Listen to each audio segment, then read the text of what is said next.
Super happy to be here. Very exciting. And I actually have to apologize after seeing the program. I actually switched back to actually focus on our work on virtual field trips rather than communicating about risk and climate change in VR, which I'm also very happy to do. Similar to Guido, we were faced a couple of years back with thinking about sort of more conceptual framework of how we think about our work in this area. I'd just like to stress that we are using Guido's framework. I'm very happy that he has developed it.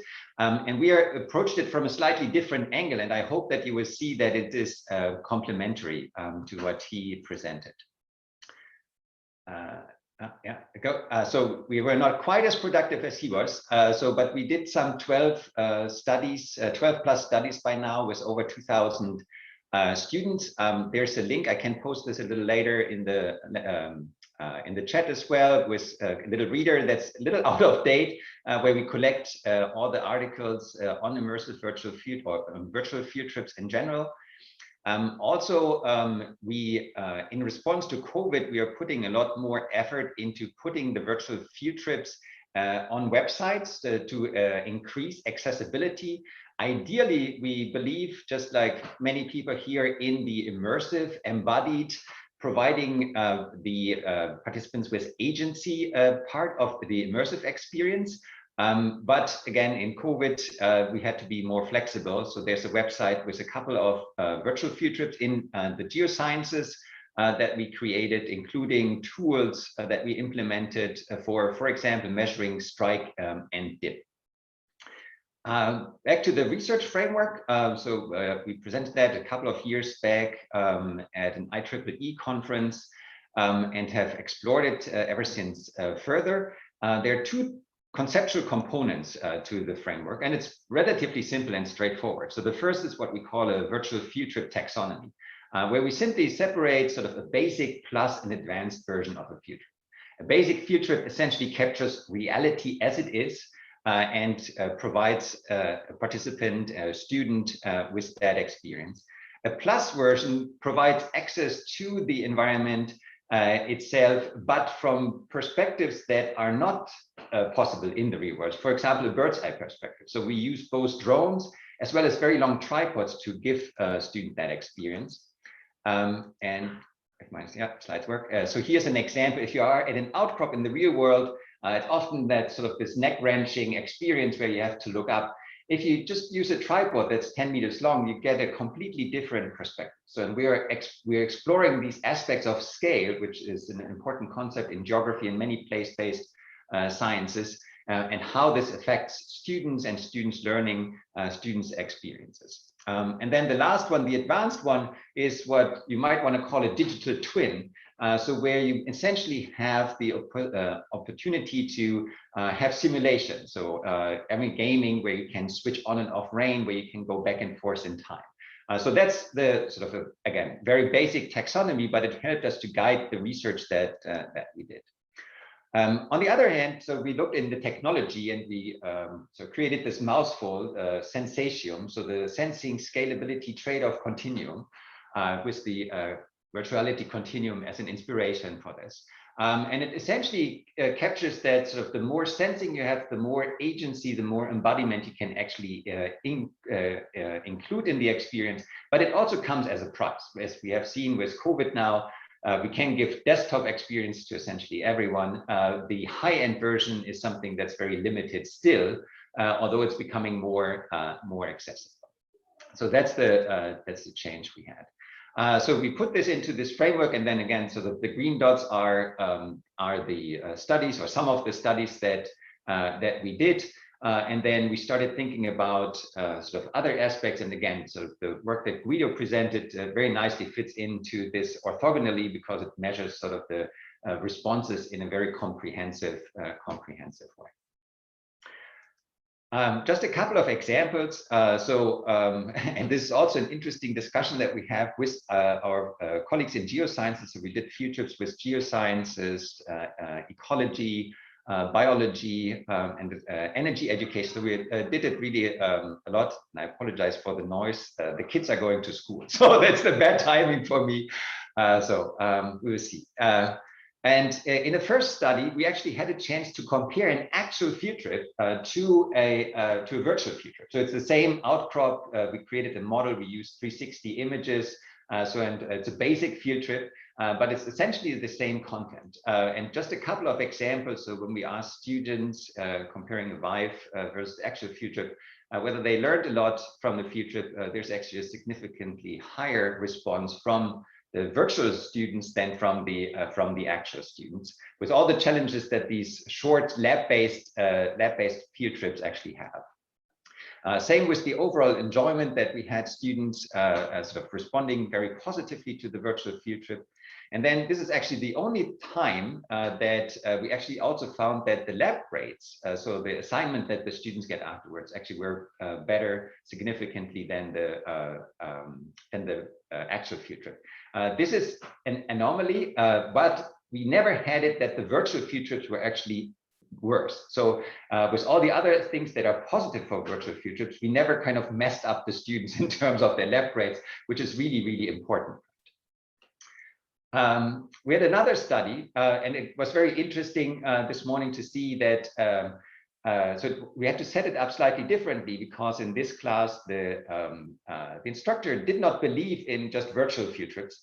So we had to give all of the students also an actual field trip. So what we did was we basically shifted the model around a little bit and gave the students a better introduction to the actual field trip. So students went through the virtual field trip before they actually went into the field.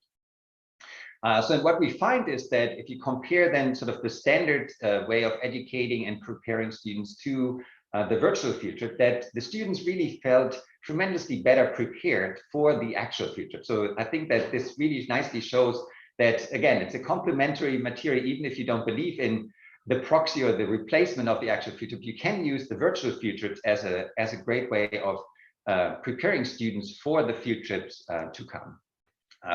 The same thing then happened with the other indicators. So the overall enjoyment and sort of the learning aspect, that in the virtual field trip, so the educational quality was actually rated as extremely high compared to the actual field trips. And then in this case, as I said, we didn't have any significant differences in the actual lab grades.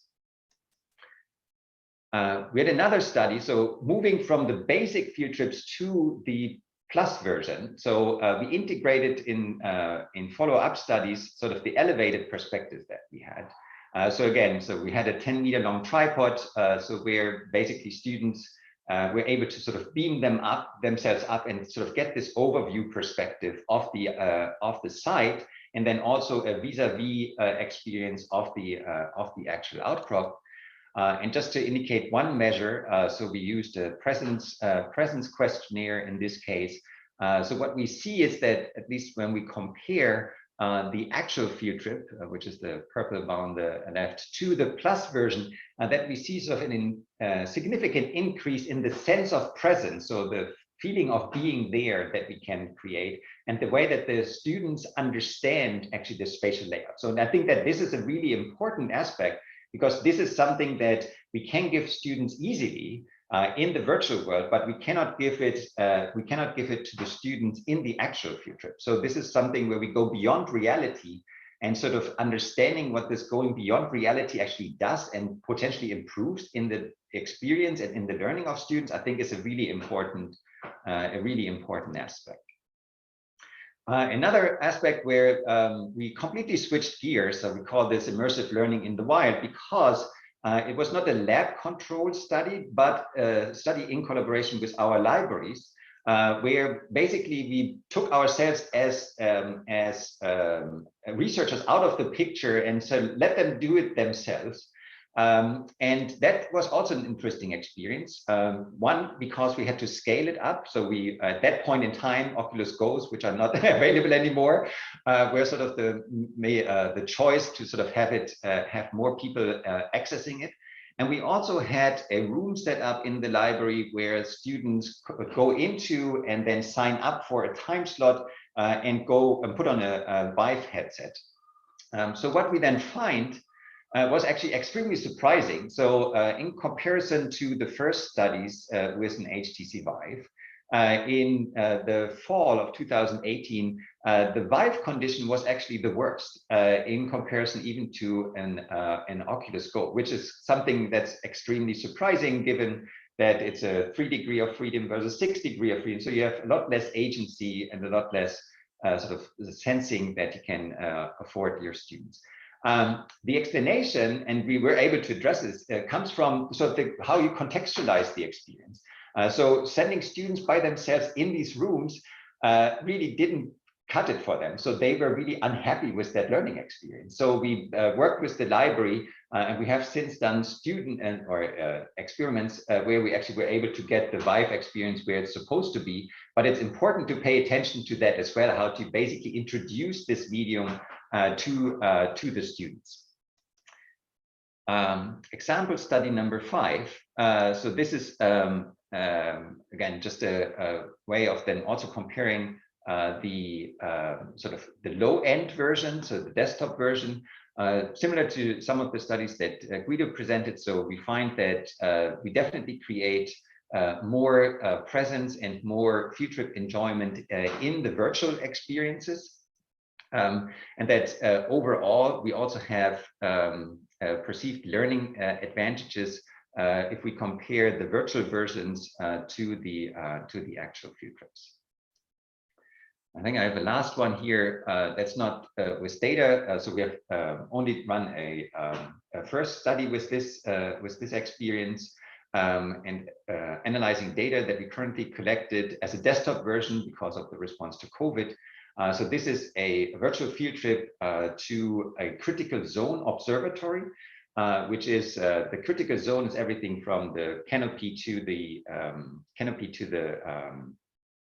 bedrock, and it's an integrative science aspect. So in this case, we created what we would call an advanced virtual field trip, where basically so it's a gamified version as well. So where the player or the student has a chance to switch on and off rain, look into the underground by creating or getting a wedge out of the ground, and then seeing the way that the environment and the different instruments actually are able to capture this. So, for example, you cut down the trees, so it does something to, for example, the surface water flow off, and so on and so forth. So this is sort of the advanced version, with the downside that the development, just like Guido said, takes a really long time. So if you have a lot of money, that's not a problem. But if you don't have a lot of resources, you might need to find out whether you can get away with the basic versions as well. So just to summarize briefly, so virtual and especially immersive virtual field trips are a valid alternative to actual field trips, and I know that this is very debatable so and very critical, but the empirical data is actually there. And I'm not talking about like a month-long or a week-long experience, right? So where you sit around the campfire and all the things that create this community. So that certainly is a little challenging still. But if you think about like 90-minute lab sessions where you're constrained by the way where you actually can take your students in your environment, so we found extremely positive responses from students towards these 90 minutes, towards the virtual field trips that replace these short field trips. We definitely have not sufficiently explored opportunities of immersive virtual field trips. So this, as Guido said nicely in this slide, so in the last couple of years, sort of the research really has picked up on this, but there's a lot of unanswered questions. Also, a lot of sort of contradictory answers, right? So there's a lot of research so that where you don't quite know in which direction it actually goes. So it's important to sort of distill the essence of that. It would be desirable to run studies with more students, especially in the immersive one, which is becoming a lot more accessible. So currently we are actually recruiting participants who have headsets, which is becoming possible. It's like, so the dream is like the Amazon, the mechanical Turk of virtual reality, right? So this is definitely becoming possible. And then, as you have seen with Guido's nice framework, so more sophisticated ways to evaluate the immersive experiences, to really being able to sort of where do they actually shine and where do they potentially also cause some problems.